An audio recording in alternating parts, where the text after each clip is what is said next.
The restaurant went silent when the mafia boss's daughter pointed at the black waitress and said, "That's my mom."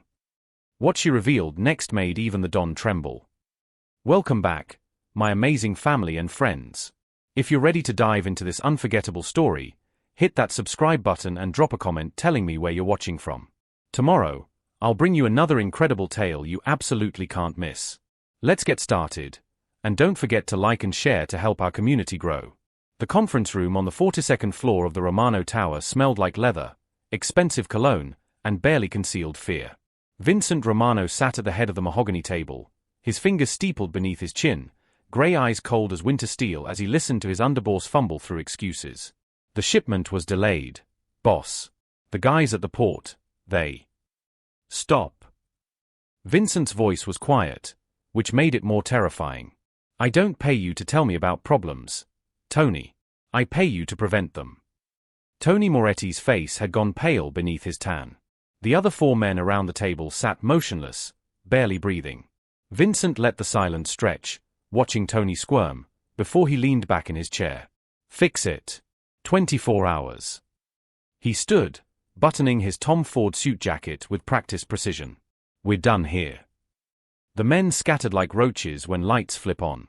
Only his consigliere, old Sal Benedetti, remained behind, his weathered face creased with something that might have been concern. You're wound tight, Vincent. Tighter than usual. I'm fine. You haven't been fine since, Sal stopped himself, but they both knew what he meant to say. Since Isabella was born. Since Marie died bringing her into the world. Since Vincent Romano, the most feared man in New York's underworld, became a single father who had no idea how to be a father at all. Vincent moved to the floor-to-ceiling windows overlooking Manhattan. From up here, the city looked like a toy, small and manageable. Nothing like the chaos he felt inside. I'm taking Isabella to dinner tonight, he said, surprising himself with the words. That French place in Tribeca. Shame or go? Sal raised an eyebrow. The 6-year-old's going to love escargot. She needs. Vincent's jaw tightened. She needs to get out. Needs to see I'm trying. Vincent. I know what you're going to say, Sal. That I'm doing my best. That raising a kid alone isn't easy, especially in our world. Vincent's reflection in the glass looked older than his 38 years. But my best isn't good enough. You've seen her. She barely talks anymore. Just sits in that big house with her nanny, playing with her dolls, quiet as a ghost. She lost her mother. She never had her mother. The words came out harder than Vincent intended. And her father? Her father's a ghost too. A ghost in an expensive suit who tucks her in at night and has no idea what to say to her. Sal walked over, placed a hand on Vincent's shoulder. So tonight, you'll try. That's all anyone can do. 40 blocks south, Naomi Clark was trying not to snap at the banker in table 7, who just snapped his fingers at her for the 3rd time. Miss? We've been waiting for our drinks for 10 minutes. It had been 4 minutes, but Naomi had learned that correcting customers was a fast track to losing tips. She arranged her face into what she called her service smile, warm enough to seem genuine, empty enough to not cost her anything real. I apologize for the wait, sir. I'll check on that right now. Her feet ached in the sensible heels she'd worn for the past 8 hours. Chez Morgot wasn't the worst restaurant she'd worked at in the 2 years since her life imploded, but it wasn't far from it. The clientele was wealthy, entitled, and treated servers like sophisticated furniture. But the tips were good, and good tips meant she could keep her tiny studio apartment in Washington Heights and maybe, eventually, save enough to start over somewhere. Somewhere far from New York. Somewhere nobody knew her name or the accusations that had destroyed her career. Naomi. Chef Pierre's accent cut through the kitchen noise. Table 12, the Dover Soul. And table 3 needs their entrees. Move. She moved. That's what she did now, moved through life like water, flowing around obstacles, never staying still long enough for the past to catch up. At 32, she'd become a ghost of the woman she'd been. The passionate middle school teacher who believed education could change lives had died the day her principal called her into his office with those terrible words, "There's been an accusation." False. Proven false eventually, but too late. The damage was done. No school district would touch her. Her reputation, her career, her dreams of one day having a classroom and maybe a family of her own. All of it gone because of one vindictive parent and a system that protected itself before it protected teachers. "Here's your Chablis, sir." She set the glass down with practiced grace. "And your Manhattan. Can I get you anything else?" The banker didn't look at her. They never did. Back in the service station, her friend Keisha was refilling water pitchers. Table 8 just got seated. Some high roller and his kid. Pierre's freaking out. Apparently the guy owns half of Midtown or something. Naomi glanced toward table 8. A man in a dark suit was helping a small girl into her chair, his movements careful but somehow awkward, like he wasn't used to the gentleness required. The girl had dark curls that fell past her shoulders and was wearing a navy dress that probably cost more than Naomi made in a month. "You take them," Keisha said quickly. "I've got a four-top that's probably going to stay all night nursing appetizers." Naomi grabbed 2 menus and approached table 8. As she got closer, she noticed things. The man's suit was immaculate, but his tie was slightly crooked. The little girl's hair was brushed but not styled. Her dress was beautiful but wrinkled, like it had been pulled from a closet where it hung too long. Money without warmth. Power without softness. She'd seen it before. "Good evening. Welcome to Shame or Go." Naomi set the menus down, making sure to smile at the little girl first. Children always felt invisible in fancy restaurants. "My name is Naomi, and I'll be taking care of you tonight." The man looked up, and Naomi felt the full force of those gray eyes. Cold, assessing, guarded. A man used to measure threats and opportunities in every face he saw. But then his expression shifted slightly as he glanced at his daughter, something softer trying to break through the ice. "Thank you." His voice was deep, controlled. "This is Isabella. It's her first time somewhere this fancy." The way he said fancy held the faintest note of self-deprecation, like he knew how ridiculous it was to bring a 6-year-old to a restaurant with $15 appetizers. Naomi crouched down to Isabella's level, something she did instinctively from her teaching days. "Hi, Isabella. That's a beautiful name. Do you know what it means?" The girl's eyes, the same gray as her father's but filled with something more fragile, widened slightly. She shook her head. "It means devoted to God or God's promise." "Pretty special, right?" The tiniest smile tugged at Isabella's lips. Her father was staring at Naomi like she'd just performed a magic trick. "Would you like to hear about our kids' menu? We have chicken fingers, pasta with butter, or if you're feeling adventurous, maybe a small steak." "Pasta," Isabella whispered. Her voice was so quiet Naomi had to lean in to hear it. "With the butter, please." "Perfect choice. That's my favorite too." Naomi straightened, catching the man's eyes again. Something passed between them, brief and unnamed. Gratitude, maybe, or surprise that someone had actually seen his daughter, really seen her. "And for you, sir." "Vincent," he said suddenly, as if the formality bothered him. "Just Vincent."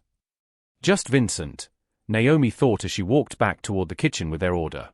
As if there was anything just about a man who radiated danger and money in equal measure, who looked at his daughter with a love so fierce and helpless it made Naomi's chest ache.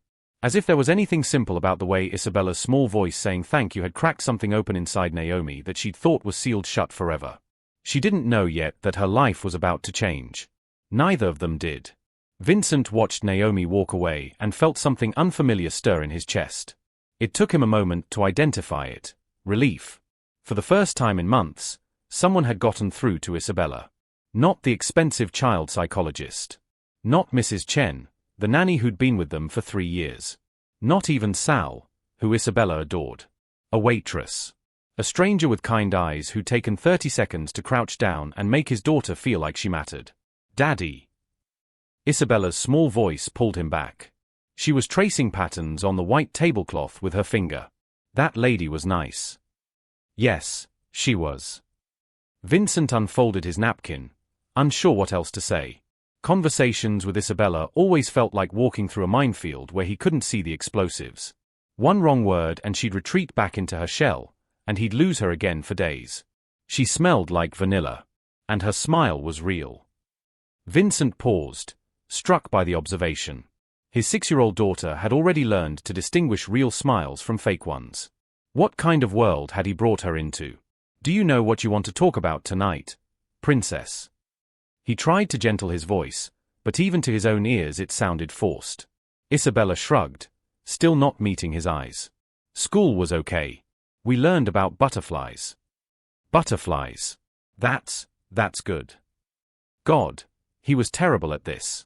He could negotiate million-dollar deals, could stare down made men twice his size, but small talk with his own daughter left him floundering. What kind of butterflies? Monarchs. They migrate thousands of miles. Mrs. Patterson says they're very brave.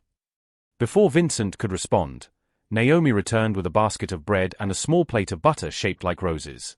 She set them down and produced a crayon and paper placemat from her apron. I thought you might like to color while you wait for dinner, Isabella. We have a butterfly you can color in, if you'd like. She placed the placemat in front of the girl, who looked up at her with something like wonder. You remembered. About the butterflies. Of course I did. Important things deserve to be remembered. Vincent felt that unfamiliar stirring again, stronger this time. When was the last time someone had paid such careful attention to his daughter? When was the last time someone had looked at Isabella and seen her, not just as Vincent Romano's kid, the mafia boss's daughter, but as a person worthy of care? Thank you, he said, and meant it more than Naomi could possibly know. She smiled, that real smile Isabella had noticed, and for a moment, Vincent saw past the server's uniform to the woman underneath. Tired eyes that had seen hardship. Posture that spoke of burdens carried too long alone. But underneath it all, warmth. Genuine, uncalculated kindness. It had been 5 years since Marie died. 5 years since Vincent had let himself look at a woman and see anything beyond threat or transaction. He'd buried that part of himself with his wife, convinced that love was a luxury men like him couldn't afford. But watching Naomi walk away again, her natural grace evident even in sensible shoes and a server's apron, Vincent felt the first crack in the ice he'd wrapped around his heart. Isabella was already coloring, her tongue poking out in concentration as she made the butterfly's wings purple and gold. Naomi's hands trembled slightly as she put in their order. She told herself it was just fatigue from the double shift, but she knew better. Something about that little girl's eyes, grey and achingly vulnerable, had reached past all her defenses and touched the wound Naomi thought had scarred over. She'd wanted children once. Back when she had a career and a future and believed the universe was fundamentally fair. She'd imagined a classroom by day and a home full of laughter by night, maybe 2 or 3 kids calling her mom, a partner who saw her strength and loved her for it. That dream died the same day her teaching career did. Now she was 32, single, childless, serving overpriced food to people who looked through her like glass. Most days she was fine with it. Most days she convinced herself that wanting things, hoping for things, was just inviting more pain. But then a 6-year-old with sad eyes and a too quiet voice said thank you like it was a prayer, and Naomi remembered what it felt like to matter to someone small and innocent. To be seen as someone safe, someone worthy of trust. You good? Keisha appeared beside her, concern creasing her forehead. You look like you've seen a ghost. I'm fine. Just that little girl at table 8. The mob boss's kid. Naomi's head snapped around. What? Girl, where have you been?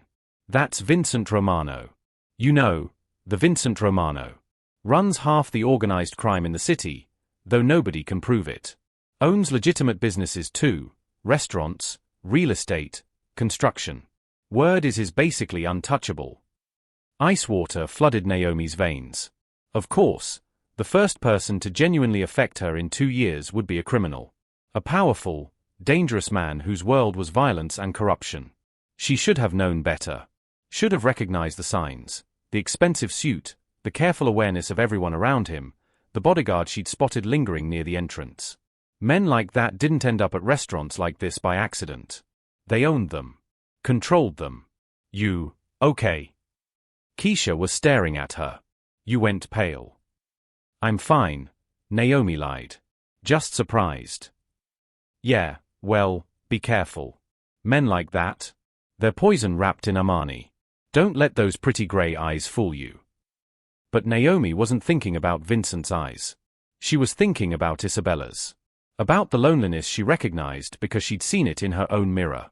About how unfair it was that an innocent child should grow up in a world of violence because of her father's choices.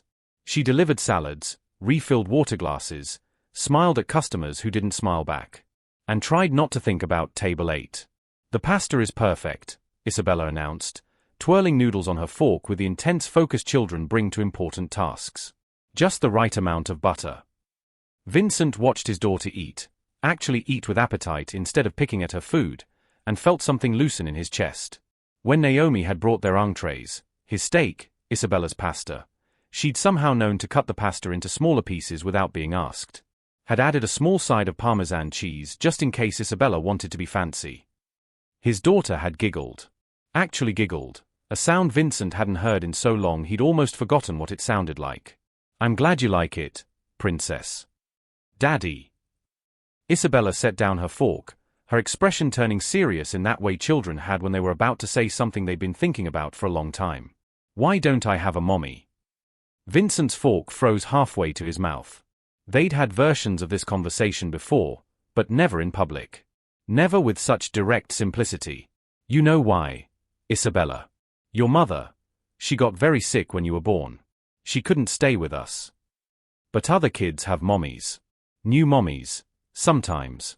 Rachel at school has 2 mommies, and Tyler has a mommy and a stepmom. It's complicated, princess. You always say that." There was a flash of something in Isabella's eyes, frustration, maybe even anger. "Everything is complicated. But I'm not asking for complicated. I just want a mommy who smells nice and smiles real smiles and remembers things I tell her." Vincent's heart cracked. "Isabella. Like her." Isabella pointed, and Vincent followed her finger to where Naomi was serving another table, laughing at something an elderly woman had said. "Like Naomi. She's nice, Daddy. She's the nicest lady I've ever met." "Sweetheart, you just met her an hour ago." "So? You always say you can tell about people right away. You said you knew Mommy was special the first time you saw her." Vincent had said that. In a moment of vulnerability, trying to share something about Marie that Isabella could hold on to. He'd told her about the day he met Marie at a charity gala, how he'd known immediately that she was different from everyone else in his world. How she'd been light in his darkness. He'd never imagined those words would come back to haunt him in a French restaurant with his daughter pointing at their waitress. "Baby, listen. I want her to be my mommy." Isabella's voice was clear, carrying in the sudden lull of restaurant conversation. Several heads turned. Vincent felt his face heat, something that hadn't happened since he was a teenager. "Daddy, I want Naomi to be my mommy. Can we ask her? Please?" The entire restaurant seemed to have gone quiet.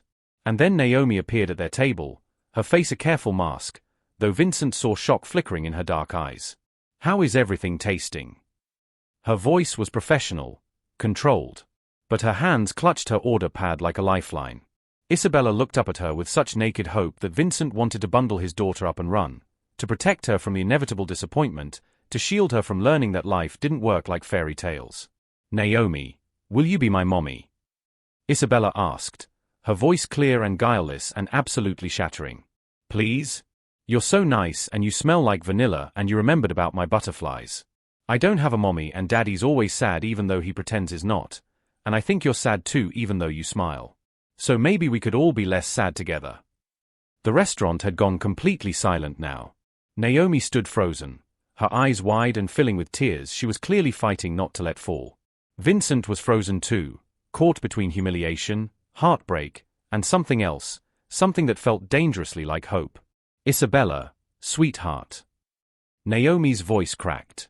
She crouched down, just like she had earlier, and this time Vincent saw her hands were shaking.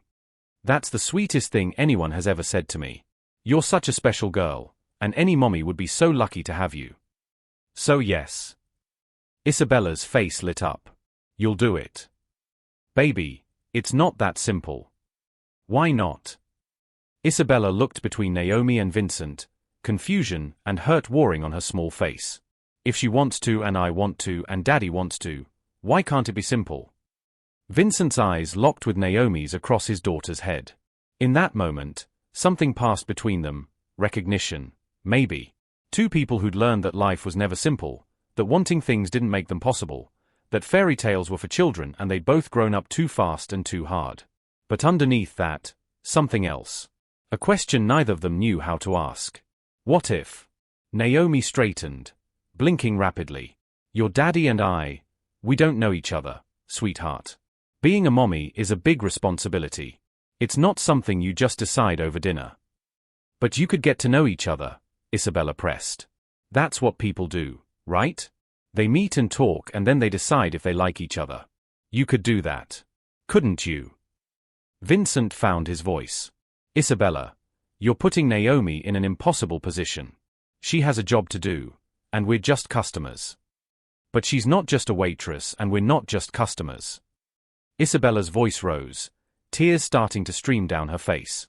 Don't you feel it, Daddy? Don't you feel how she's different? How she makes everything feel warmer? The truth was, Vincent did feel it. Had felt it from the moment Naomi crouched down and told Isabella what her name meant. Had felt it watching her move through the restaurant with quiet grace, bringing small kindnesses to each table. Had felt it in the way she looked at Isabella, really looked at her, the way no one else did. But feeling something and acting on it were two different things. Men in Vincent's position didn't get to pursue waitresses who made them feel warm. They didn't get to chase connections that felt real in a world built on lies and violence. I'm so sorry, Vincent said to Naomi, pulling out his wallet. We should go. I'll take care of the bill. Wait. Naomi's voice stopped him. She was looking at Isabella, at the tears streaming down the little girl's face, at the hope dying in those grey eyes. Then she looked at Vincent, and he saw his own loneliness reflected back at him. What if we tried?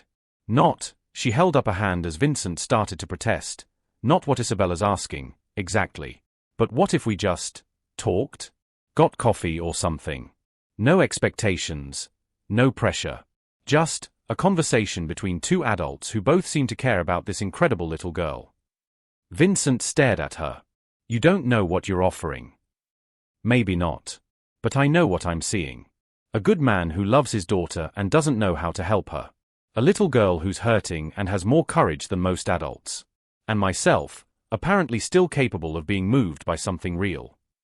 Naomi's smile was sad but genuine. What's the worst that could happen? We have coffee, talk for an hour, and go our separate ways. At least then Isabella knows her daddy tried. Isabella was holding her breath, looking between them with desperate hope. Vincent knew he should say no. Should pay the bill, take his daughter home, let this moment fade into memory. Men like him didn't get redemption. Didn't get second chances. Didn't get to pursue good women who smelled like vanilla and believed in giving lonely little girls the attention they deserved. But then he looked at Isabella, at the hope struggling against heartbreak in her expression, and he thought, maybe just this once. Maybe just this one small try. Coffee, he heard himself say. Tomorrow. There's a place on Broadway, Café Lucia. 2:00. Naomi nodded slowly, looking as surprised as he felt. 2:00. She wrote something on her order pad, tore off the sheet, and handed it to him. A phone number. In case anything changes.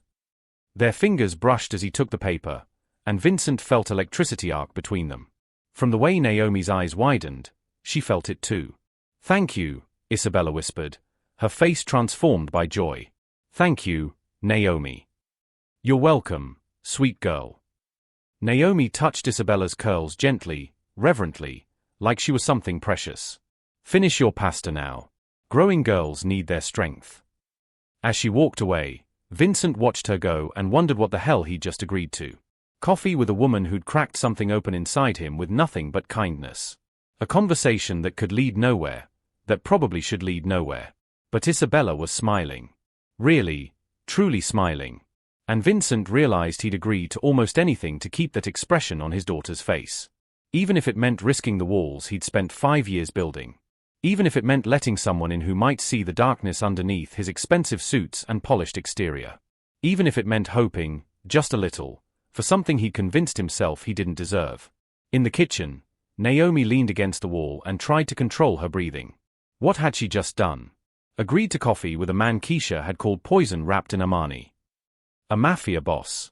A dangerous man who existed in a world so far from hers they might as well be different species. But Isabella's voice echoed in her mind, maybe we could all be less sad together. And underneath the fear, underneath the very reasonable instinct to run, Naomi felt something she hadn't felt in 2 years. Hope. Dangerous. Fragile. Probably foolish hope. But hope nonetheless. Have you ever met someone and just knew they were meant to be in your life, even when logic said it was impossible? What made you take that leap of faith? Drop your story in the comments below. Vincent Romano didn't sleep that night. He stood in his home office, a glass of whiskey untouched on the desk, staring at the photograph of Marie that still held pride of place on the mahogany surface. She'd been gone 5 years, but guilt had kept her memory fresh, guilt that he'd brought her into his world, guilt that his world had killed her, guilt that their daughter would grow up never knowing the woman who'd sacrificed everything to bring her into existence. "What am I doing, Marie?" he whispered to the photograph. "What the hell am I doing?" Marie smiled back at him, frozen in time, offering no answers. His phone buzzed. "Sal. It's midnight," Vincent said by way of greeting. "And you're awake, which means something's wrong. What happened at dinner?" Vincent closed his eyes. Of course, Sal knew. Sal always knew. Isabella asked the waitress to be her mother. Silence on the other end. Then, Cristo. In front of the entire restaurant. Just asked her. Like you'd ask someone to pass the salt. And I agreed to have coffee with the woman. Tomorrow. 2 o'clock. More silence. Vincent could practically hear Sal's mind working through the implications. "Vincent. You can't." "I know what I can't do, Sal. I've spent 5 years knowing exactly what I can't do. I can't have a normal life. Can't have normal relationships. Can't be a normal father to my daughter. I know." Vincent's hand tightened around the phone. But you should have seen Isabella's face. She was alive, Sal. Really alive. For the first time in months, maybe years, she had hope in her eyes. How do I take that away from her? By being smart. By protecting her.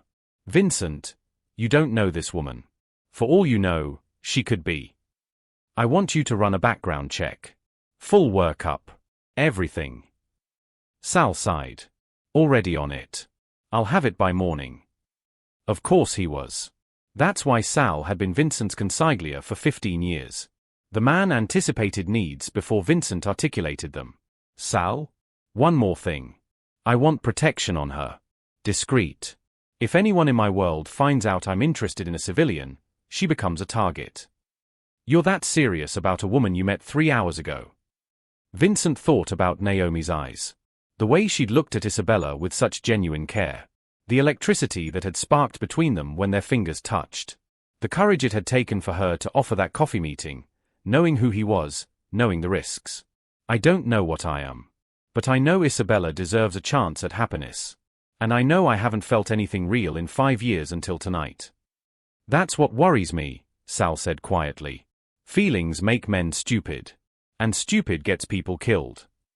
After Sal hung up, Vincent walked down the hall to Isabella's room. His daughter was asleep, her dark curls spread across the pillow, one arm wrapped around the stuffed elephant Marie had bought before she died. In sleep, Isabella looked peaceful. Happy, even. She'd fallen asleep smiling tonight. Talking about Naomi, about how nice she was, about how maybe, just maybe, they could be a family. Vincent sat on the edge of her bed, careful not to wake her, and made a promise to the universe. Whatever happened with Naomi Clark, he would not let Isabella get hurt. Would not let hope turn into heartbreak. Even if it meant breaking his own heart instead. Naomi couldn't sleep either. She sat on her tiny apartment's fire escape, wrapped in an old sweater, watching the city lights blur through her exhausted eyes. The night air was cool, carrying the familiar symphony of New York at midnight, distant sirens, car horns, the rumble of the subway beneath the streets. Her phone sat in her lap, Vincent Romano's number on a piece of paper beside it. You're insane, she told herself for the 100th time. Completely, certifiably insane. A mafia boss. She'd agreed to meet a mafia boss for coffee. A man who existed in a world of violence and corruption, who probably had blood on his hands, whose very presence could put her in danger. But then she remembered Isabella. That little girl with her father's grey eyes and a loneliness so profound it had reached across social barriers and ethnic divides and found its mirror in Naomi's soul. A 6-year-old who'd looked at a black waitress in a white tablecloth restaurant and seen not a servant, but a potential mother. The innocence of it had shattered Naomi's carefully constructed defenses. She'd spent 2 years building walls, convincing herself that wanting things was dangerous. That hope was for people who hadn't been betrayed by the systems they trusted, who hadn't lost everything to false accusations and bureaucratic cowardice. She'd become a ghost, moving through life without living it, working without purpose, existing without joy. Until a 6-year-old with heartbreaking courage asked her to be her mommy. Naomi's phone buzzed. A text from an unknown number. "This is Vincent Romano. I wanted to make sure you had my number. And to say thank you. For tonight. For seeing Isabella. For being kind when you didn't have to be. Whatever happens tomorrow, that gift means more than you know." Naomi stared at the message, her heart doing complicated things in her chest. The text was formal, almost stiff, but underneath she sensed vulnerability. A powerful man admitting gratitude, admitting need. She typed back, "Thank you for trusting me with her heart. It's precious. I won't treat it carelessly." His response came quickly, "I know you won't. That's why I said yes." Naomi set the phone down and looked out at the city. Somewhere out there, Vincent Romano was awake too, probably wondering, like she was, if they were both making a terrible mistake. Or if maybe, just maybe, they were making the bravest choice of their lives. Sal's report arrived at 6 a.m., delivered by courier to Vincent's home office. He'd been awake for hours, had already gone for his usual run, showered, dressed, trying to maintain routine when everything felt like it was shifting beneath his feet. He opened the folder with hands that wanted to shake but didn't. Naomi Elizabeth Clark. Age 32. Born in Atlanta, Georgia. Moved to New York 8 years ago. The photograph clipped to the file showed her driver's license photo, serious-faced, professional. But even there, he could see the warmth in her eyes. Education. Bachelor's in English Literature, Spelman College. Master's in Education, Columbia University. Vincent paused. A master's degree. She'd been a teacher. Employment history. Middle school English teacher, Brooklyn Academy for 5 years. Exemplary reviews. Won the District Excellence in Teaching Award in 2022. He kept reading, and his chest grew tighter with each line.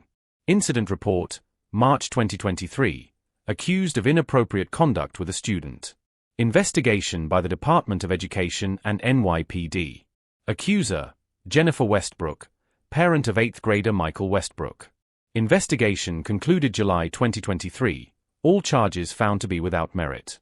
Michael Westbrook recanted testimony, admitting his mother coached him to make false accusations after Ms. Clark gave him a failing grade for plagiarism. No criminal charges filed. Outcome: Ms. Clark's name cleared officially, but Brooklyn Academy declined to renew her contract. No other school district willing to hire due to reputational concerns. Vincent's hands tightened on the folder. Someone had destroyed her career with lies. Had taken a woman who dedicated her life to teaching children and reduced her to serving tables at overpriced restaurants because no one would give her a second chance. Current employment: server at Chez Mogo, 14 months. Previous employment: server at various restaurants. Bartender. Retail clerk. No criminal record. No associations with known criminals. No red flags. Financial status: lives alone in a studio apartment in Washington Heights. Modest savings. No debt beyond student loans. Sends money monthly to parents in Atlanta. Personal life: single. No significant relationships in past 2 years. Friends describe her as guarded but kind, private, working too much. Former colleagues from Brooklyn Academy speak highly of her, express regret at circumstances of her departure. Vincent closed the folder and sat back in his chair. Naomi Clark wasn't a threat. She wasn't an opportunist or a plant from a rival family. She was just a woman who'd been broken by circumstances beyond her control, who'd lost everything she'd worked for, and who somehow still had enough kindness left to crouch down and make a lonely little girl feel seen. She was exactly who she appeared to be. And that made Vincent want to meet her even more. Naomi spent the morning second-guessing everything. What did you wear to coffee with a mafia boss? Business casual felt wrong. Too dressy felt like she was trying too hard. Too casual felt disrespectful. She finally settled on dark jeans, a soft grey sweater, and her good leather jacket, the one luxury she'd kept from her teaching days. Simple. Confident. Herself. At 1:30, She stood outside Café Lucia on Broadway, trying to control her breathing. Through the window, she could see it was a small Italian place, cozy and warm, with checkered tablecloths and opera playing softly. Not what she'd expected from a man who probably had access to the most exclusive places in the city. She was about to check her phone for the 1,000th time when a black SUV pulled up to the curb. The back door opened, and Vincent Romano stepped out. He looked different in daylight. Less intimidating, somehow. He wore dark jeans, designer, probably, but still jeans, and a navy Henley under grey coat. His hair was slightly windblown. He looked human. Nervous, even, which somehow made Naomi's own nerves ease slightly. "You came," he said, and there was genuine relief in his voice. "I said I would. People don't always do what they say." He gestured toward the cafe. "Shall we?" Inside, they were led to a corner booth, private, Naomi noticed, away from windows and other customers. Vincent ordered espresso. Naomi asked for a latte. The silence stretched between them, awkward and heavy. "So," Naomi said finally, "do you often have coffee with waitresses your daughter wants to adopt?" Vincent's lips twitched, almost a smile. "First time, actually." "You?" "First time agreeing to meet her," she paused, unsure how to say it. "Mafia boss." Vincent supplied, his grey eyes direct. "Let's not dance around it. You know who I am. What I am. I know what people say you are." "And what do people say?" Naomi met his gaze. "That you're dangerous. That you run criminal operations while hiding behind legitimate businesses. That you're powerful and untouchable and not someone to cross." "All true." Vincent's expression didn't change. "Does that scare you?" "Yes." Honesty felt important. But so does meeting any stranger. So does hoping for things. So does everything, if I'm honest. The world's taught me to be scared. Something shifted in Vincent's face. Recognition. "Maybe. Tell me what happened. With your teaching career. I want to hear it from you." Naomi's first instinct was to deflect, to keep her pain private. But there was something in Vincent's eyes that felt safe. An understanding born from his own losses. "So," she told him. About Michael Westbrook's plagiarism. About his mother's fury. About the accusations that came like a tsunami, drowning her reputation, her career, her future. About the investigation that cleared her but came too late. About the school district that wouldn't touch her because protecting themselves mattered more than protecting teachers who'd done nothing wrong. "I loved teaching," she said, and her voice cracked on the words. "I loved my students. I believed I was making a difference. And then one angry parent decided I wasn't worth her son's honest grade, and it all ended. Just like that." Vincent's jaw was tight. "The people who did this to you. They faced consequences." A slap on the wrist. "The mother apologized. Privately. The school gave me a settlement in exchange for signing an NDA. Everyone moved on." Naomi laughed bitterly. "Except me. I'm serving pasta to people who don't look at me because that's all anyone will let me do now." "That's not all you are." The intensity in Vincent's voice made Naomi look up. He was leaning forward, his eyes fierce. "You're a woman who dedicated years to education. Who earned degrees and awards and respect. Who was broken by circumstances beyond your control and still has enough kindness left to make a sad little girl smile. Don't let what they did to you define what you are." Tears burned Naomi's eyes. Says the man who, she stopped herself. Who what? Who let tragedy define him? Vincent's smile was sad. "You're right. I did. My wife died giving birth to Isabella, and I buried everything good inside me right alongside her. Convinced myself I was protecting Isabella by keeping the world at arm's length. By keeping everyone at arm's length. But all I did was make us both lonely. You love her very much. More than life. More than anything." Vincent's hands wrapped around his espresso cup. "But loving her doesn't mean I know how to help her. I look at Isabella and see myself, all my guilt, all my failure. I should be enough for her, but I'm not. And that kills me." "You're doing your best." "My best isn't good enough. You saw that last night.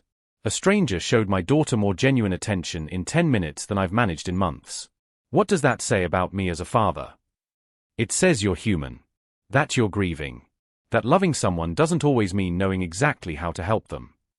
Naomi reached across the table, surprising herself, and touched his hand. You brought Isabella to dinner. You listened when she asked for something impossible. You're here, aren't you? Trying. Vincent looked at her hand on his, small and brown against his larger, paler one, and something in his expression cracked open.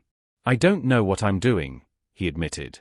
I don't know if this is right or wrong or completely insane. All I know is that Isabella smiled last night for the first time in months. And when you touched her hair, when you looked at her like she mattered, I felt something I haven't felt in 5 years. What? Hope. The word was barely a whisper. Hope that maybe we don't have to be broken forever. That maybe there's still a chance for something good. Naomi's heart was pounding. Vincent, I'm not asking for anything, he said quickly. I'm not expecting you to save us or fix Isabella or fall in love with a man whose world is violence. I'm asking if we can try. Try to be friends. Try to let Isabella get to know you without expectations. Try to see if this feeling between us is real or just two lonely people recognizing their pain in each other. And if it's real. Vincent's eyes held hers. Then we figure it out. Together. One day at a time. Naomi knew she should say no. Should protect herself from the inevitable heartbreak. Should walk away before she got tangled up with a man whose life could never intersect safely with hers. But Isabella's voice echoed in her mind, maybe we could all be less sad together. And Naomi realized she was tired. So tired of protecting herself. Of building walls. Of letting fear win. Maybe it was time to be brave. Okay, she heard herself say. Let's try. Vincent's smile transformed his face. Made him look younger, lighter, almost happy. Thank you, he said, for giving us a chance. Their coffee grew cold as they talked. About Isabella's favorite things, butterflies and drawing and the color purple. About Naomi's teaching days, the students she remembered, the lessons she'd loved. About Vincent's attempts to go legitimate, to build businesses his daughter could be proud of.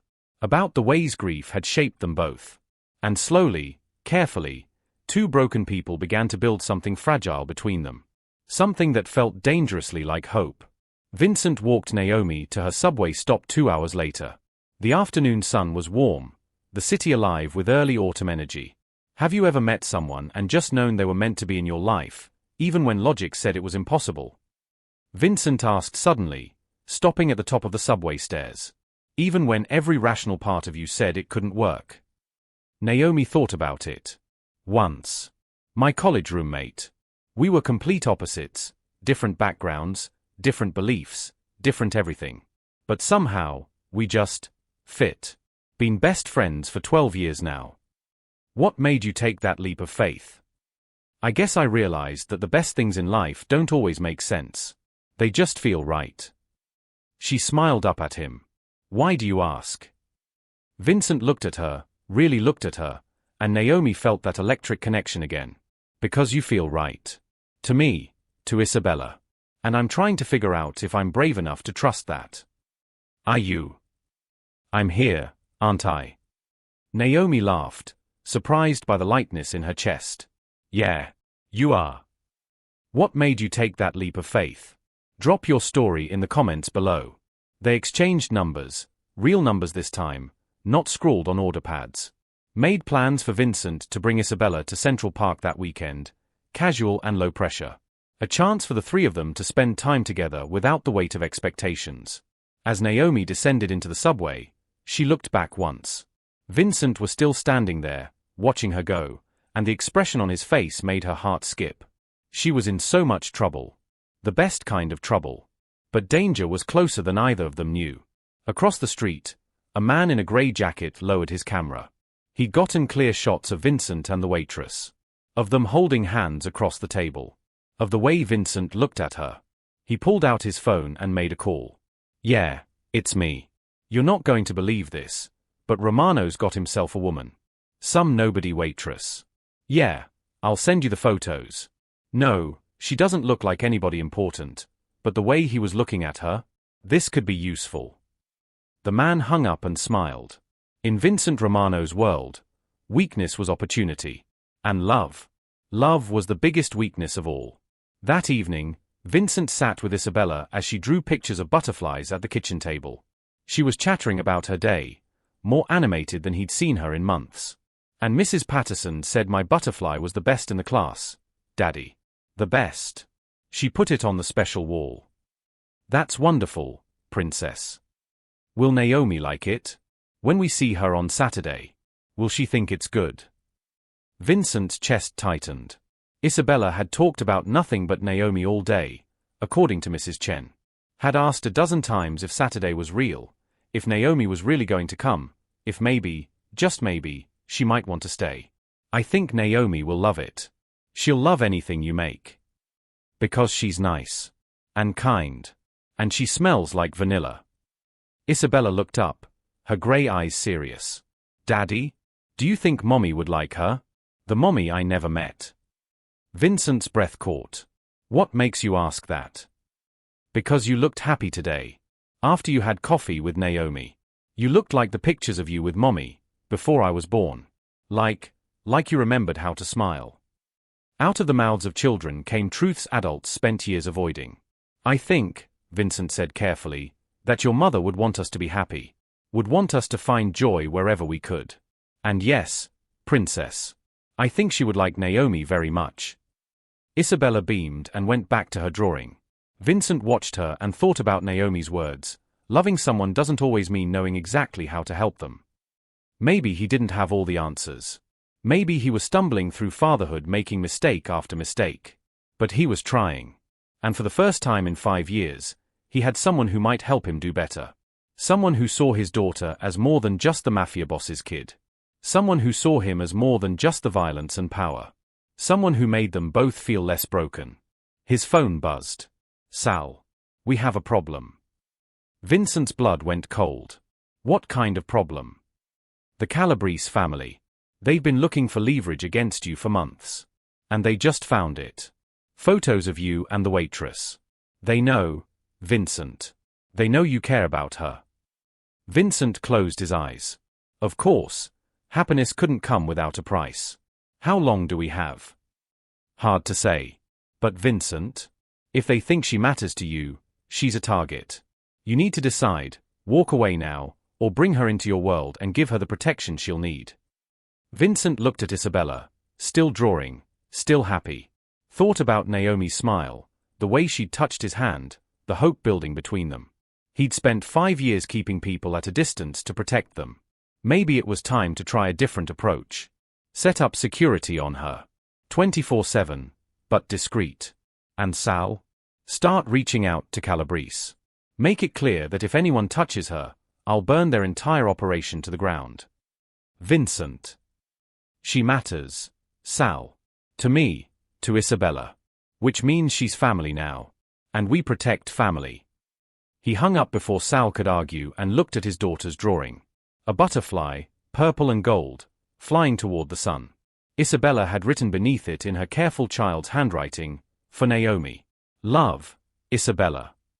Vincent had spent 5 years running from hope, from connection, from anything that might crack the armor around his heart. But watching his daughter create art for a woman who'd shown them both kindness, Vincent realized something. Armor might keep you safe, but it also kept you alone.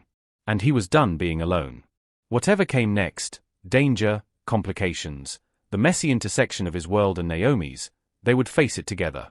Because sometimes, the bravest thing you could do was let someone in. Even when it scared you. Especially when it scared you. The next 3 days passed in a dream. Naomi found herself thinking about Vincent at odd moments.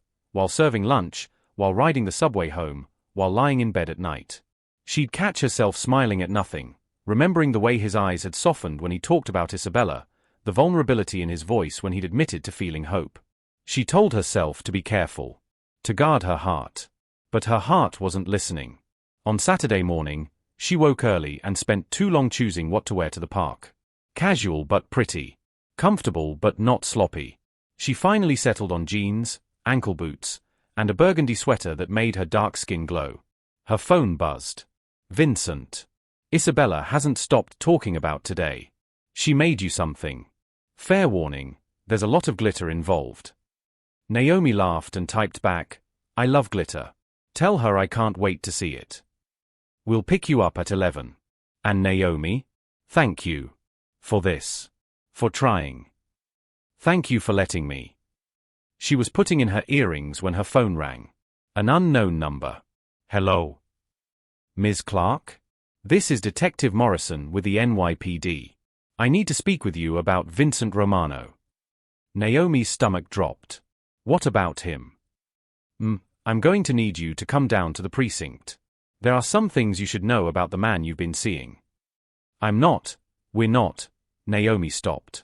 What were they? We're just friends. That's not what our surveillance photos show. Ms. Clark, Vincent Romano is a dangerous man.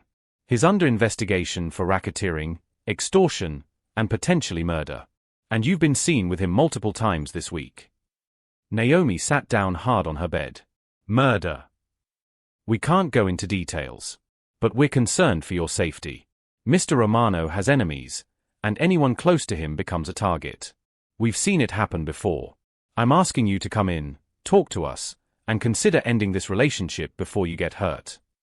I appreciate your concern, Detective, but... Ms. Clark. 3 months ago, a woman Romano was seen with ended up in the hospital. Beaten so badly she lost sight in one eye. The men who did it were never caught. But we know they were sending Romano a message. Morrison's voice was grim. Is that what you want? To be someone's message? Naomi's hands were shaking. No, of course not. Then come in. Let us help you. Today. Before it's too late. After Morrison hung up, Naomi sat frozen, her phone clutched in trembling hands. She thought about Isabella's grey eyes, so full of hope. About Vincent's admission that he felt hope for the first time in 5 years. About the fact that she'd been stupid enough to believe a fairy tale could be real. Her phone buzzed. Vincent again. Leaving now. See you soon. Naomi stared at the message and felt her heart breaking. She couldn't do this. Couldn't put herself in danger. Couldn't risk becoming a message written in violence and blood. She'd already lost her career, her dreams, her sense of safety in the world. She couldn't lose more. Couldn't lose herself. Her fingers moved across the screen before she could second guess. I'm sorry. I can't do this. Please don't contact me again. Tell Isabella I'm sorry. She hit send and then, before she could take it back, blocked his number. Then she sat on her bed and cried for the family she'd almost had. Vincent read the message 3 times, certain he was misunderstanding. Daddy? Is Naomi ready? Isabella bounced in her car seat, clutching the glitter-covered card she'd made. Can we go see her now? Vincent's chest felt like it was caving in. Princess, Naomi can't come today. Why not? She's not feeling well. She needs to rest. But we can visit her, right? Bring her soup. That's what people do when someone's sick. Baby, I don't think. His phone rang. Sal. Not now, Sal. Vincent, listen to me. NYPD contacted Naomi this morning. Detective Morrison. He told her you're under investigation for murder. Scared her off. Vincent's blood turned to ice. Morrison. Yeah. Who's been on Calabrese's payroll for 3 years. They're making their move, Vincent. Using the cops to isolate you, making the girl too scared to stay close. And once she's alone, unprotected. Where is she now? Home. But Vincent, Morrison suggested she come to the precinct for her safety. If she goes. She won't make it there. They'll grab her off the street, use her to get to me. Vincent was already turning the car around, his mind racing. Get our people to her building. Now. Full protection. I don't care if it's discreet anymore. Surround the block. On it. But Vincent? This is going to get ugly. The Calabrese family doesn't make moves like this unless they're ready for war. Then we give them war. Daddy. Isabella's voice was small, frightened. What's wrong? Why do you look so angry? Vincent forced himself to breathe, to gentle his expression. Everything's fine, princess. But we need to make a quick stop before we go to the park. To see Naomi. Yes, baby. To see Naomi. Because if he didn't get to her first, the Calabrese family would. And Vincent would burn the entire city down before he let anyone hurt the woman his daughter had chosen as her mother. Naomi was still crying when someone knocked on her door. She wiped her eyes, assuming it was her neighbor Mrs. Rodriguez. But when she looked through the peephole, her heart stopped. Vincent stood in the hallway, his face grim, with Isabella holding his hand. Naomi, please, open the door. We need to talk. Go away. Her voice cracked. I meant what I said. I can't do this. I know you're scared. I know Morrison called you. But Naomi, you have to listen to me. You're in danger. Right now. The only danger I'm in is from you. No. Vincent's voice was urgent. Morrison works for the Calabrese family. They're my enemies, and they're using him to scare you away from me so they can grab you. Naomi, please. I can explain everything, but you need to open this door before. The lights in the hallway went out. Vincent's voice changed, became the hard, cold tone of a man who'd lived in violence. Isabella, stay behind me. Naomi, open the door. Now. Daddy. Isabella's voice was terrified. What's happening? Naomi heard it then. Footsteps. Heavy. Multiple people. Moving fast. Her hands shook as she fumbled with the locks. The door swung open, and Vincent pushed Isabella inside, following immediately and slamming the door shut behind him. Kitchen. Back of the apartment. Move. His gun was out. When had he drawn a gun? And his body was positioned between them and the door. Vincent. What? 3 men in the stairwell. 2 more blocking the elevator. They cut the power to make it easier. He was on his phone, speaking rapidly. Sal, we're pinned in her apartment. Need extraction. West side of the building. Yes, I have both of them. Make it fast. Naomi's mind was spinning. This couldn't be real. Couldn't be happening. She'd woken up this morning worried about what to wear, and now there were men with guns in her hallway and Vincent Romano was barricading her door with her kitchen table. Isabella, come here. Naomi found her voice, found her teacher's instinct to protect children. She pulled the little girl close, wrapped her arms around her. It's okay, sweetheart. Your daddy's going to keep us safe. Isabella was crying, trembling. I'm scared. I know, baby. Me too. But we're brave, remember? Like the butterflies that fly thousands of miles. We can be brave together. The door shuddered. Someone was trying to break it down. Vincent's expression was carved from ice. Naomi. There's a fire escape outside your bedroom window. Can you get to it? Yes, but... Take Isabella. Go down to the alley. My men will be there in 2 minutes. Don't wait for me. Don't look back. Just run. I'm not leaving you. You're not leaving me. You're protecting my daughter. Vincent looked at her, and his eyes held everything he couldn't say. Fear. Determination. Something that looked terrifyingly like love. Please, Naomi. She's everything. Keep her safe. The door cracked. Wood splintered. Naomi grabbed Isabella's hand and ran. The fire escape was old, rusted, shaking under their weight. Isabella was sobbing, clutching Naomi's hand so tightly it hurt.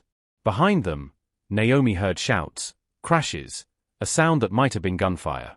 Don't look back, she told Isabella, told herself. Just keep moving. They reached the 2nd floor landing. The ladder to the alley was stuck, wouldn't lower. Naomi kicked it, once, twice, panic making her strong. It gave way with a screech of metal. Okay, baby. We're going to climb down. Hold on tight too. Well. A man stepped out of the shadows below. Tall, with cold eyes and a smile that made Naomi's skin crawl. Vincent Romano's new girlfriend. He's got expensive taste. Naomi pushed Isabella behind her. Stay back. Can't do that, sweetheart. See, you're worth a lot to us. Romano will give us anything to get you back. Power. Territory. Money. Maybe even his life. The man started climbing the ladder. So, you're going to come quietly, and the kid doesn't have to watch what happens when people don't cooperate. Naomi's mind raced.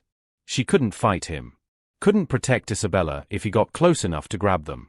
The fire escape ended here. No way up, no way down except through him. Unless. She looked at the dumpster below. 10 feet down, maybe 12. If they jumped just right, if they landed on the cardboard and trash bags piled on top.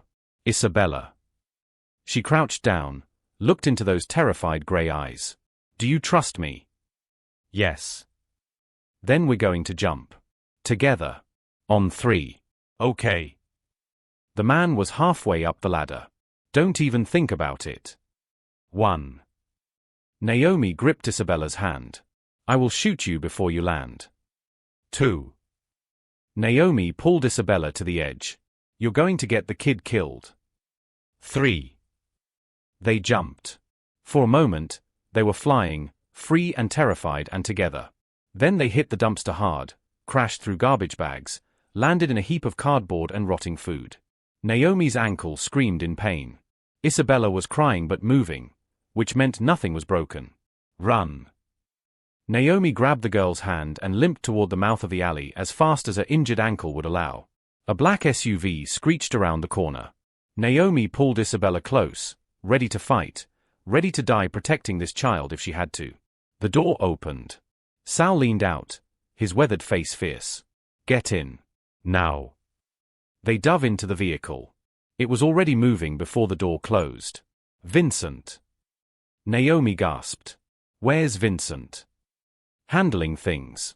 He'll meet us at the safe house. Sal's eyes found hers in the rearview mirror.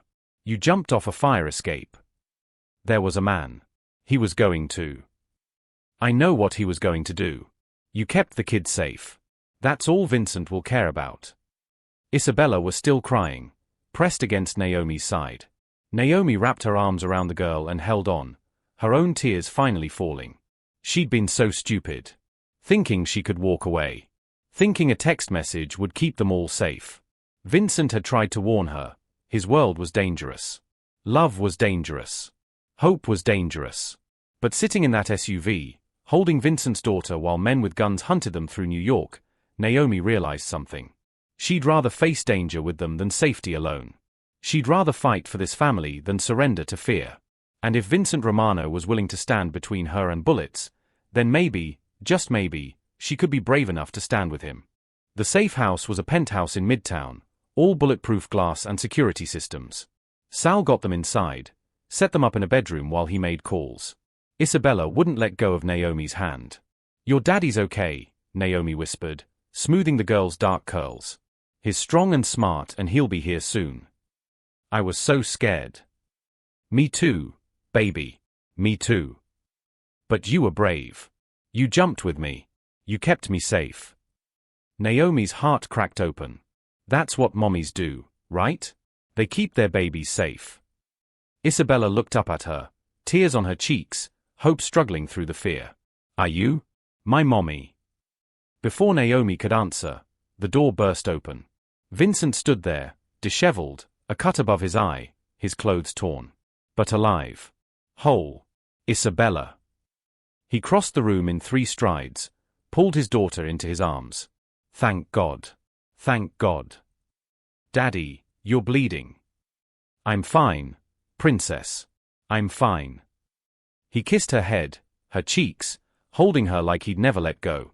Then his eyes found Naomi's. You jumped off a building. It was only the 2nd floor. You jumped off a building with my daughter. There was a man. He was going to hurt her. I couldn't, Naomi's voice broke. I couldn't let him hurt her. Vincent set Isabella down gently and moved to Naomi. His hands cupped her face, his thumbs wiping away tears she hadn't realized were falling. You saved her. You kept her safe when I couldn't. Naomi. I'm sorry. For the text. For trying to run. I was scared and stupid, Anne. You were protecting yourself. That's not stupid. That's human. Vincent's forehead pressed against hers. But Naomi, you need to understand. You're part of this now. Part of us. The Calabrese family knows you matter. They'll keep coming until either they're stopped or we're dead. There's no walking away anymore. There's only through. Then we go through. The words came out stronger than Naomi expected. Together. All three of us. It won't be easy. My world is violent and complicated, Anne. I taught middle school in Brooklyn for 5 years. I can handle violent and complicated. Vincent laughed, actually laughed, and pulled her close. I'm falling in love with you, Naomi Clark. Probably have been since you crouched down and told my daughter what her name meant. And I know it's too soon and too fast and completely insane, but sometimes the best things don't make sense, Naomi finished. They just feel right. He kissed her then, gentle and desperate and full of promise. And Naomi felt something shift inside her, the last wall crumbling, the last defense falling away. She'd spent 2 years protecting herself from hurt. But love wasn't about protection. It was about courage. About choosing to be vulnerable with someone worthy of that gift. About building something beautiful in the ruins of what came before. Daddy. Isabella's voice interrupted them. Does this mean Naomi's staying? Vincent pulled back, looked at his daughter, then at Naomi. That depends. Naomi, are you staying? Naomi looked at Isabella's hopeful face. At Vincent's scarred hands still holding her like she was precious. At the family they could become if she was just brave enough to say yes. Yeah, she whispered. I'm staying. Isabella squealed and threw herself at them both, and they stood there, 3 broken people holding each other together, building a family from hope and courage and love that defied every logical reason to give up. Outside, the city hummed. Danger still lurked. The Calabrese family would need to be dealt with. Vincent's world would keep being complicated and violent and difficult. But inside that safe house, 3 hearts beat as one. And that was enough. For now, it was more than enough. Later, after Isabella fell asleep on the couch, Vincent made phone calls. Sal was handling the Calabrese problem. The men who'd attacked them were in custody, singing to avoid worse fates. Detective Morrison would be exposed, his corruption made public. The threat wasn't over. But it was contained. Naomi watched Vincent work, saw the way he commanded respect with quiet intensity. This was his world, power and strategy and controlled violence. It should have terrified her. Instead, she saw a man protecting his family with every resource at his disposal. What happens now? She asked when he finally hung up. Now? Now we figure it out. One day at a time. Vincent pulled her close. I can't give you a normal life, Naomi. Can't promise you safety or simplicity or anything like what you deserve. But I can promise you this, I will protect you and Isabella with my dying breath. I will honor what you're giving up to be with us. And I will love you, fiercely, completely, for the rest of my life. That's all I need. Naomi kissed him softly. Well, that and maybe fewer men with guns in alleyways. I'll see what I can do. They stood together, looking out at the city lights, and Naomi thought about the journey that brought her here. From a respected teacher to a waitress. From hope to despair to hope again. From alone to found. Life hadn't turned out the way she'd planned. It turned out better. Because she'd learned that family wasn't just blood. It was choosing to love someone even when it was hard. Even when it was dangerous. Even when it made no logical sense. And she'd chosen Vincent and Isabella. Just like they'd chosen her. 6 months later. The spring sun poured through the windows of the brownstone in Brooklyn Heights, warming the hardwood floors where Isabella sat cross-legged, surrounded by art supplies. She was working on a project for school, a family tree that spread across poster board in vibrant colors. Naomi watched from the kitchen doorway, coffee mug in hand, still getting used to mornings that felt like this. Peaceful. Domestic. Real. How's it coming, butterfly? She called. Isabella looked up, her face bright. At 7 years old, she'd grown taller, more confident. The quiet, withdrawn child from that first dinner had blossomed into someone joyful. Good. But I need help spelling consiglia. It's for Uncle Sal. Naomi laughed and crossed the room, settling beside her. That's a tricky one. Consiglie. Why does Italian have so many letters? Because Italians like things beautiful and complicated. Kind of like your dad. Isabella giggled, a sound that never got old. Daddy's not complicated anymore. He smiles now. All the time. Mrs. Chen says he's like a different person. Mrs. Chen wasn't wrong. The Vincent Romano who'd walked into Chez Mogot 6 months ago, guarded, isolated, wrapped in ice, had thawed. Not completely. Naomi doubted the hardness would ever fully leave a man who'd lived the life Vincent had. But the warmth underneath could breathe now. Could grow. What are you drawing for me? Naomi pointed to a figure on the tree with brown skin and a bright smile. You're here. Isabella tapped the spot with her marker. Right next to Daddy. Because you're family now. Official family. Naomi's throat tightened. The ring on her left hand caught the light. Simple, elegant. Exactly what she would have chosen. Vincent had proposed 3 months ago, in this very living room, with Isabella holding a sign that said, "Please be our family forever." The wedding was planned for summer. Small, intimate, just the people who mattered. I'm the luckiest person in the world, Naomi whispered, kissing Isabella's head. Getting to be your mom. No, I'm the luckiest. I got to choose you. Isabella looked up with those wise grey eyes. Most kids just get whoever. But I saw you and knew. You were mine. Vincent stood in his office at Romano Enterprises, looking at spreadsheets that would have bored him to tears a year ago. But these weren't numbers tracking illegal shipments or protection money. These were legitimate business reports, construction contracts, real estate developments, restaurant revenues. The transition hadn't been easy. Walking away from the life he'd known, the power structure he'd built, had meant making enemies. Showing weakness.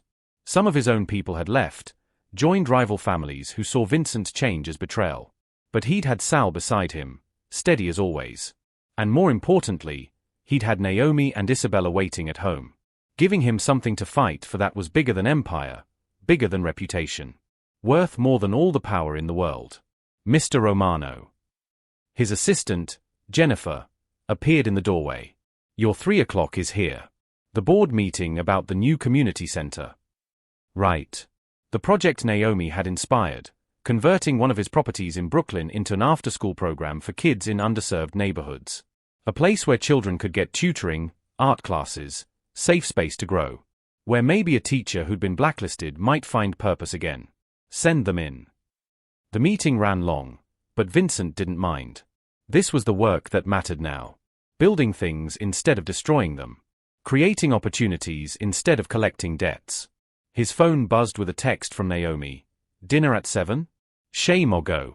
Thought it might be nice to go back where it all started. Vincent smiled and typed back. Perfect. I'll pick you both up at 6:30. Full circle. From that first disaster of a dinner to this, a real family, going back to celebrate how far they'd come. He couldn't wait. Chez Mogot looked the same. Same white tablecloths, same soft lighting, same elegant menu. But everything else had changed. Vincent walked in with Naomi on his arm and Isabella between them, the little girl chattering excitedly about her day. The hostess recognized them immediately, hard not to, given the tabloid coverage of their engagement. Mr. Romano's surprising romance with former teacher had been a headline for weeks. Your usual table, Mr. Romano. Actually, we'd like table 8. If it's available. The hostess checked her system. Of course. Right this way. They settled into the same booth where everything had begun. Vincent ordered wine for himself and Naomi, lemonade for Isabella. And when their server approached, a young man named Marcus with nervous energy, Vincent found himself watching for signs of kindness. It mattered now, how people treated his family. Mattered that Isabella felt seen and valued, not just tolerated as the rich man's kid. Good evening, folks. Welcome to Chez Mogot. My name is Marcus. Hi, Marcus. Isabella interrupted with the confidence of a child who knew she was loved. This is where my parents met. Well, not met. They met when Naomi was our waitress and I asked her to be my mommy and it was the best decision ever. Marcus blinked, clearly not trained for this level of enthusiastic oversharing. But he recovered with a smile. That's quite a story. Congratulations to you all. Thank you. Naomi's hand found Vincent's across the table, their fingers intertwining naturally. It is quite a story. They ordered, steak for Vincent, salmon for Naomi, pasta with butter for Isabella because some things were tradition now. And as they waited for their food, Vincent found himself thinking about that first night. How terrified he'd been. How helpless. How certain he was failing Isabella in every way that mattered. "What are you thinking about?" Naomi asked softly. "About how different everything is. How different I am. Better different. So much better." Vincent squeezed her hand. "I was drowning 6 months ago. Didn't even realize it. Just going through motions, convinced I was doing my best when really I was barely surviving. You were grieving. And scared. And trying to protect Isabella the only way you knew how. By keeping everyone at a distance. By making sure we were both alone." Vincent shook his head. "What a waste.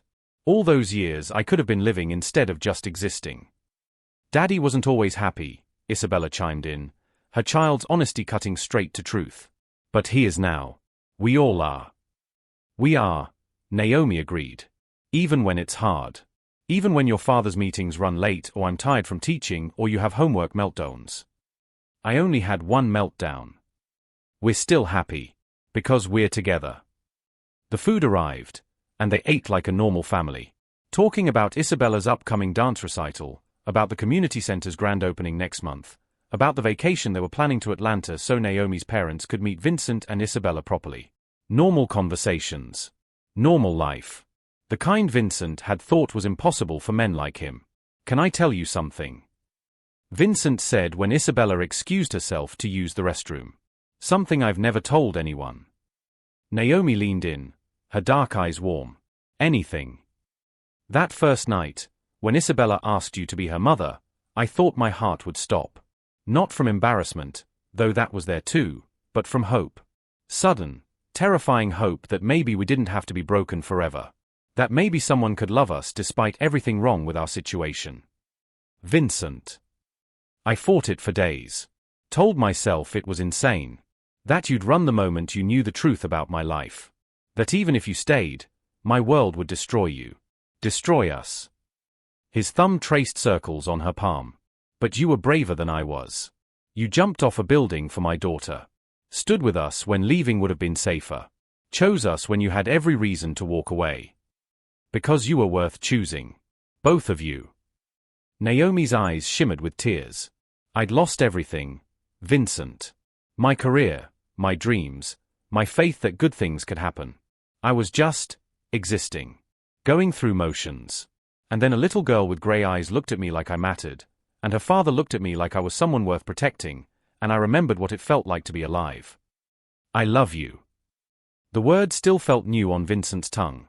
Still carried weight. "More than I thought I could love anyone after Marie.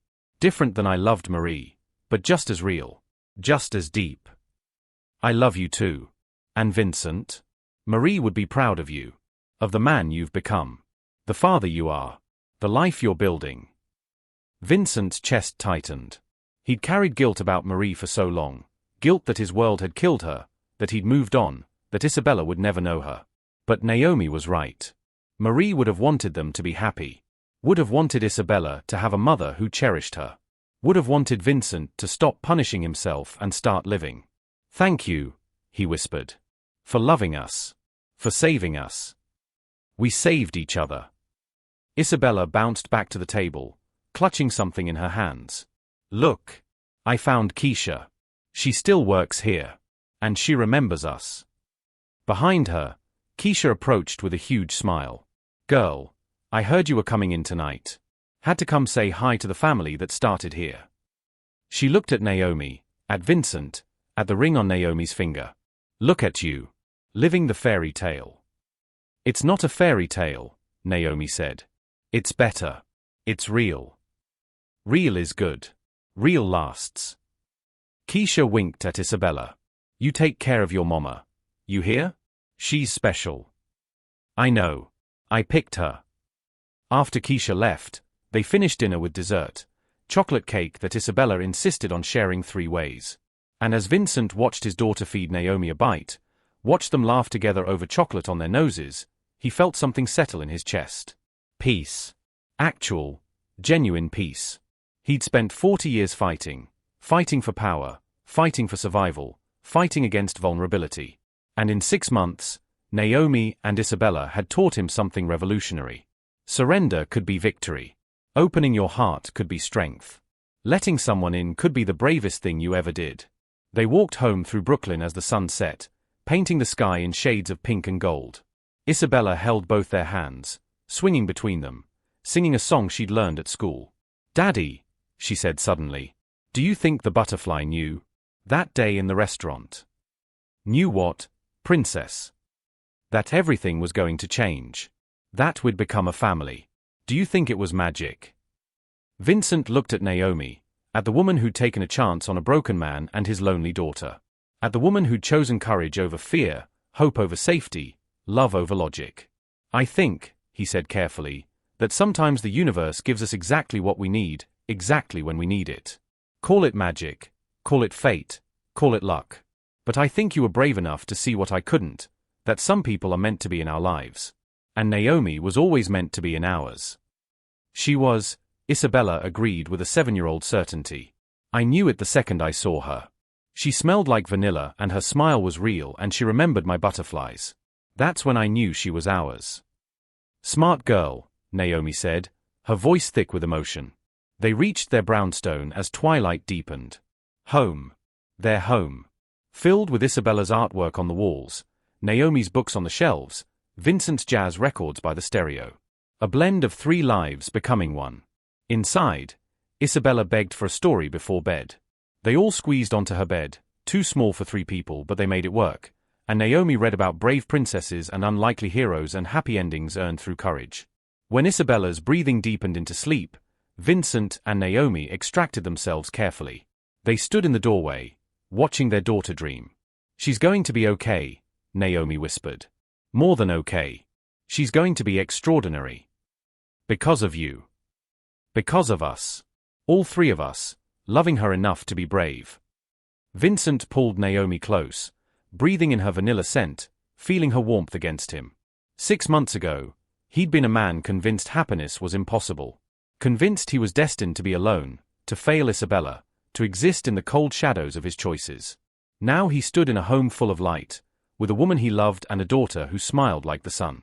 He'd walked away from violence, from the darkness that had defined him for so long. Started building something new. It wasn't perfect. The Calabrese family had been dealt with, but other threats lurked. His past would always be there, a shadow he couldn't fully escape. And navigating a blended family, helping Isabella through her feelings about having a new mother, supporting Naomi as she found her way back to teaching, learning to be a man who built instead of destroyed, came with challenges. But they faced them together. And that made all the difference. "Come on," Naomi said, tugging him toward their bedroom. "We've got an early morning. The community center groundbreaking is at 9. Can't wait to see you in your element again. Teaching. Making a difference. Our element. This is your project too, Vincent. Your way of giving back. Of being the man you want Isabella to see when she looks at you." Vincent thought about that, about the man he'd become, the man he was still becoming. Not perfect. Not without flaws or regrets. But trying. Growing. Choosing light over darkness every single day. "Thank you," he said again, because he could never say it enough. "For seeing past the monster everyone else saw. For believing I could be better. You were never a monster. You were a man who'd been hurt, who'd made hard choices in an impossible world. But underneath, you were always this, a father who loved his daughter, a man capable of extraordinary tenderness, someone brave enough to change." They stood in the hallway, in the home they'd built together, and Vincent marveled at the journey that brought them here. From a disastrous dinner to a family. From loneliness to love. From broken to whole. 6 months ago, Isabella had climbed into his shopping cart of life and demanded a mother. And in doing so, she'd saved them all. 1 year later, Naomi stood in front of her classroom at the Naomi Clark Community Center, named over her protests, but Vincent and the board had insisted, and looked at the faces of her students.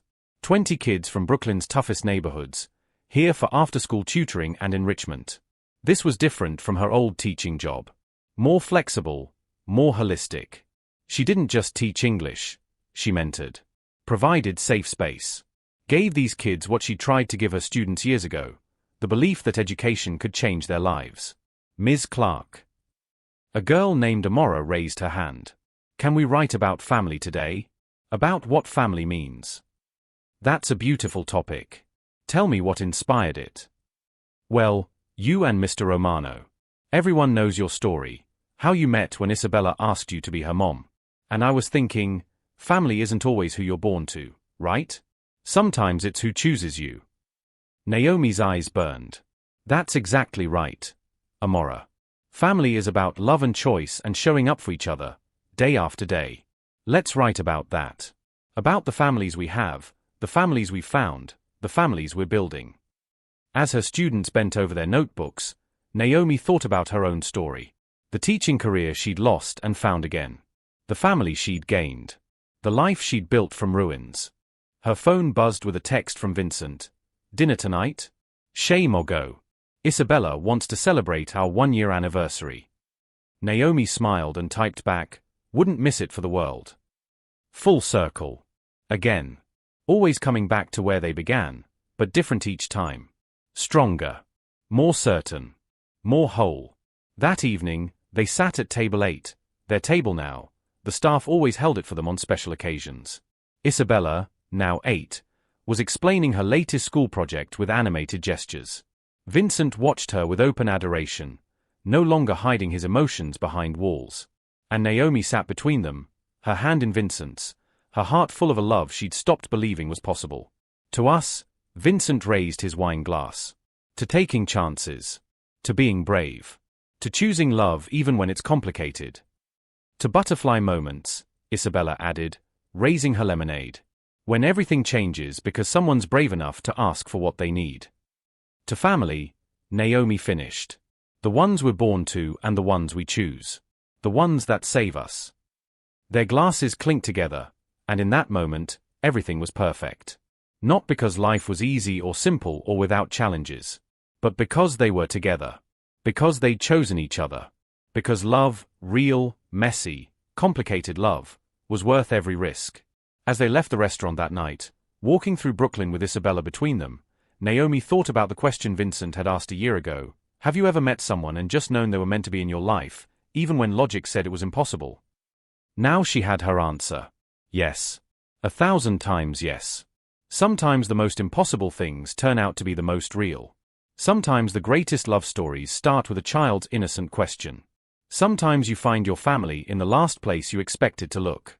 And sometimes, just sometimes, being brave enough to hope changes everything. What about you? Have you ever taken a leap of faith that changed your life? Have you ever found family in unexpected places? Share your story in the comments below. Your courage might inspire someone else to take their own leap. Vincent Romano had walked into a restaurant a year ago with a lonely daughter and a heart wrapped in ice. He walked out with a family. With love. With hope. And every single day, he thanked whatever force in the universe had given Isabella the courage to point at a waitress with tired eyes and ask for something impossible. Because impossible had become their reality. And their reality was beautiful. 5 years later, the Romano Foundation's annual gala was in full swing. Vincent stood at the podium in his tuxedo, looking out at the crowd of donors, community leaders, and families whose lives had been changed by the foundation's work. 5 years ago, he said, his voice carrying across the ballroom, I was a different man. I'd convinced myself that power was the same as strength. That isolation was the same as protection. That I was doing right by my daughter by keeping the world at arm's length. In the front row, Naomi sat with Isabella, now 13 and poised, beside her, and their son Marcus, named for the server who'd witnessed their second dinner, drowsy in her arms at age 2. But my daughter taught me something. She taught me that sometimes the bravest thing you can do is ask for what you need. Is reach out to someone who looks kind and say, I choose you. Isabella squeezed Naomi's hand, remembering. The woman my daughter chose, my wife, Naomi, has transformed not just our family but this entire community. The Clark Foundation Community Centers now operate in 12 locations across New York, providing education, mentorship, and safe spaces for thousands of children. And it all started because a 6-year-old girl was brave enough to hope. Applause filled the room. Vincent's eyes found Naomi's, and in them he saw everything, their past, their present, their future. The life they'd built together against all odds. So tonight, as we celebrate 5 years of service, I want to challenge each of you, be brave enough to hope. Be brave enough to choose love over fear. Be brave enough to believe that change is possible, that redemption is real, that even the most broken among us can build something beautiful. More applause. But Vincent was already stepping down from the podium, already moving toward his family. Toward the woman who'd saved him and the children they were raising together. Toward the life he'd never imagined possible.